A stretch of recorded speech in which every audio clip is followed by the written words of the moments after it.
A graça e a paz de Jesus, amados, retornando para o nosso pão da casa. Hoje nós estamos vendo os capítulos 27 e 28 de Provérbios. E o capítulo 28, no verso 13, a palavra de Deus diz o seguinte: aquele que encobre, esconde as suas transgressões, os seus pecados, jamais prosperará.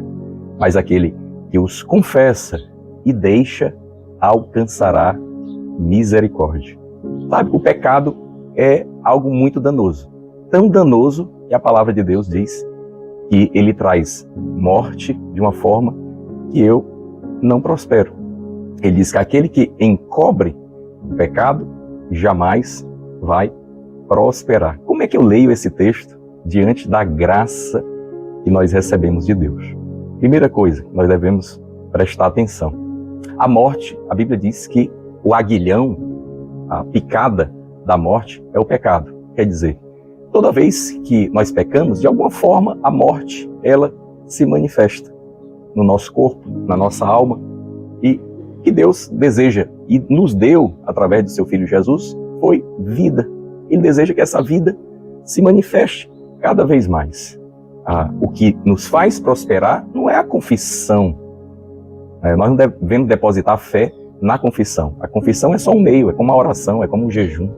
Nós devemos colocar fé no Filho de Deus, naquilo que Ele entregou para nós através da sua obra no Calvário. O que Jesus fez no Calvário?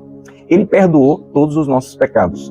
Por causa disso, a Bíblia diz que não há maldição resultante desses pecados que venham sobre nós. Tudo que impedia a nossa prosperidade eram as maldições, que é o contrário de bênção.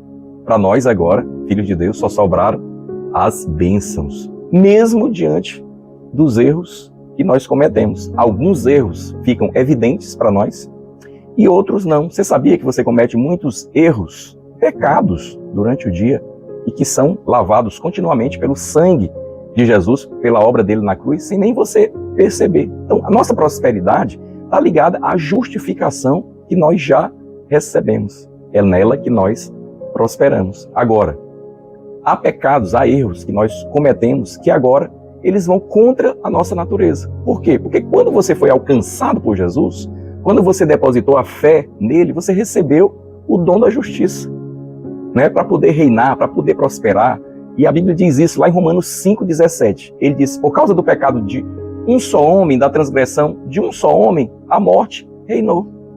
Mas agora, muito mais aqueles que recebem o dom da justiça reinarão em vida. Quer dizer, vão prosperar. Você é chamado para reinar em vida. Agora, invariavelmente, você vai errar. E há pecados que vão estar bem visíveis para você, bem conscientes. E aí, é esses que nós devemos tratar. E que Provérbios está chamando a atenção. Por quê? Porque se eu recebi uma nova natureza, e é isso que nós recebemos de Deus, a nova natureza, Ele nos tornou justos e santos, toda ação contrária a isso é uma afronta à nossa nova natureza. E quando você age contra a sua nova natureza, você fere a sua consciência, porque você não foi planejado, projetado, alcançado, salvo, liberto para aquilo. Quer dizer, aquilo vai ferir a sua consciência.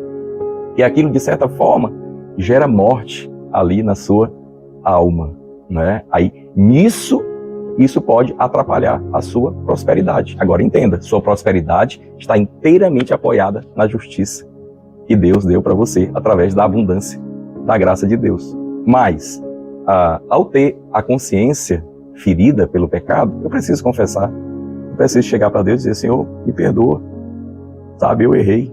Reconhecer o erro é ter um coração humilde diante de Deus, né? E receber o perdão que Ele já te deu lá na cruz, para esse pecado que você cometeu. Às vezes precisamos restituir pessoas, às vezes precisamos retornar até elas, às vezes precisamos confessar para aqueles que nós machucamos, e restituir e reconhecer que errou. Por isso que Tiago 5,16 diz, confessai os seus pecados uns aos outros para serem curados, não para serem perdoados, para serem curados, para ter uma consciência limpa, servimos a Deus de consciência limpa, na nossa nova natureza. E assim nós prosperamos, avançamos. Amém? Então não deixa o pecado escondido, né? Anda na luz, porque nós somos da luz, nós somos da justiça. Nós somos da santidade. Amém? Então, Deus te abençoe. Receba o pão da casa.